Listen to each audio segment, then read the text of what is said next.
संघातून आपल्याकडनं राजेंद्र शिंदे साहेब ऐनवेळी म्हणजे गद्दारी करून गेले होते आणि अशा काळामध्ये नाझीर काझी साहेबांनी सिंदखेड राजामधून आमदार दादांना निवडून आणून देतो म्हणून जबाबदारी घेतली आणि तो आमदार निवडून आणून दिला. असे एकमेव जिल्हाध्यक्ष आहेत ज्यांनी खांद्यावरती जबाबदारी घेऊन तो आमदार निवडून आणला. मी नाझीर काझी साहेबांना विनंती करतो की त्यांनी या ठिकाणी आपलं मनोगत व्यक्त करावं. धन्यवाद सूरज भाऊ. साईबाबांच्या पदस्पर्शाने वास्तव्याने पुनीत झालेल्या या पावन भूमीमध्ये होत असलेल्या पक्षाच्या या शिबिराचा या ठिकाणी आज सकाळपासून सुरुवात झाली. मी सुरुवातीला शफी मैशर, हबीब दावर, सरकार मदीना, सरवर कौनैन, रहमतुल आलमीन, पूर्णूर हजरत मोहम्मद सल्लल्लाहु अलैहि वसल्लम को खराज अकीदत पेश करना चाहूँगा इस नातिया किते के साथ कि चरागों की हिफाजत मैं हवा पे छोड़ आया हूँ. चरागों की हिफाजत मैं हवा पे छोड़ आया हूँ. मैं अपनी मुश्किल कुशा पे छोड़ आया हूँ. चरागों की हिफाजत मैं हवा पे छोड़ आया हूँ. मैं अपनी मुश्किल कुशा पे छोड़ आया हूँ. और घर से निकलता हूँ जब मैं आयतल कुर्सी पढ़कर हिफाजत अपने घर की मैं खुदा पे छोड़ आया हूँ. हिफाजत अपने घर की मैं खुदा पे छोड़ आया हूँ. फरिश्ते चूमने लगते हैं उसके होठों को, फरिश्ते चूमने लगते हैं उसके होठों को.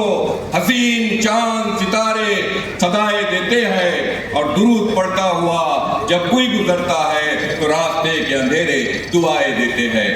महाराष्ट्राची अस्मिता, आम्हा सर्वांची प्रेरणा राष्ट्रमाता राजमाता जिजाऊ माँसाहेब, शाहू फुले आंबेडकर आणि कैलासवासी यशवंतराव चव्हाण यांच्या विचारांना आणि त्यांच्या कार्यांना सुरुवातीला विनम्र अभिवादन. आजच्या या शिबिराचे प्रमुख मार्गदर्शक, आपल्या सर्वांचे लाडके नेते, या देशाचे नेते, राष्ट्रवादी काँग्रेस पक्षाचे राष्ट्रीय अध्यक्ष आदरणीय अजितदादा पवार साहेब,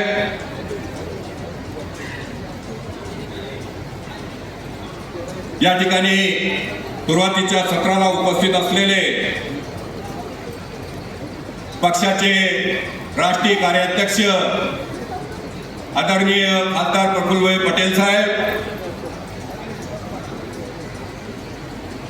पक्षाचे कर्तव्यदक्ष प्रांताध्यक्ष खासदार आदरणीय सुनील तटकरे साहेब, हाजरी लावून यांनी या ठिकाणाहून तब्येत प्रकृती बरोबर नसल्यामुळे या ठिकाणाहून गेले ते पक्षाचे ज्येष्ठ नेते आदरणीय छगनरावजी भुजबळ साहेब, आदरणीय मुश्रीफ साहेब, ज्यांनी बळ दिला, आम्हा सर्वांना सांभाळून घेण्याचं काम त्या ठिकाणी जिल्ह्यामध्ये केलं, ते पक्षाचे ज्येष्ठ नेते, जिल्ह्याचे माजी पालकमंत्री आदरणीय दिलीप वळसे पाटील साहेब, वहिनी साहेब, आदरणीय चाकणकर मॅडम, आदरणीय पक्षाचे फ्रंटलचे सर्व प्रांताध्यक्ष, प्रदेशचे सर्व पदाधिकारी, जिल्ह्याचे सर्व जिल्हाध्यक्ष आणि या शिबिरासाठी निमंत्रित असलेले सर्व मान्यवर, मी अधिक वेळ आपला या ठिकाणी घेणार नाही, परंतु निश्चितपणाने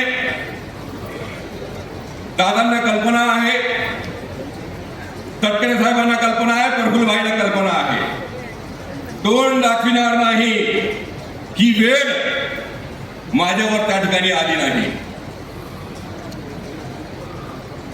उमेदवारीच्या दरम्यान उमेदवारी देण्याचा विषय त्या ठिकाणी समोर आला. सुरजभाईने या ठिकाणी उल्लेख केला, पक्षाचा एक मोठा नेता त्यांनी दुसऱ्या पक्षामध्ये त्या ठिकाणी तुतारीमध्ये प्रवेश त्या ठिकाणी केलं. आणि आता पक्ष सावरण्याचं, जिल्ह्यामध्ये घडीचं चिन्ह त्या ठिकाणी कायम राहावं. 7 विधानसभेपैकी किमान 1 विधानसभा जी सुरुवातीपासून आपल्याकडे आहे ती कायम राहावी, यासाठीचे शर्तीचे प्रयत्न त्या ठिकाणी चालू होते. वेगवेगळ्या पद्धतीने लोक त्या ठिकाणी दादांना सांगत होते, परफुलभाईला सांगत होते, तटकरे साहेबांना सांगत होते. एक हलका उमेदवार मनोज कायंदेच्या रूपाने त्या ठिकाणी एक कमकुवत उमेदवार त्या ठिकाणी देण्याचा प्रयत्न जिल्ह्याचा अध्यक्ष नांदेड कालनी त्या ठिकाणी सातत्याने तुमच्याकडे येऊन त्या ठिकाणी अशा पद्धतीची मांडणी त्या ठिकाणी करत आहे. दादाला कल्पना दिली, त्यांना सांगितलं दादा कोणाचा ऐकू नका. त्यांचा उल्लेख प्रफुल्लभाई पटेल साहेबांनी आणि दादांनी नागपूरच्या त्या सभेमध्ये त्या ठिकाणी केलं. दादा मनोज कायंदेला उमेदवारी त्या ठिकाणी द्या. मात्र सिंदखेड विधानसभा मतदारसंघातून जर उमेदवार निवडून आला नाही तर तोंड तुम्हाला दाखवणार नाही. ती वेळ आज माझ्यावर आली नाही, हे भाग्य मला त्या ठिकाणी अनुभवता येत आहे. खऱ्या अर्थानं आगामी जिल्हा परिषद पंचायत समिती नगरपालिका महानगरपालिकेच्या निवडणुकीच्या पार्श्वभूमीवर ही पक्षाचे शिबिर या ठिकाणी आयोजित करण्यात आले.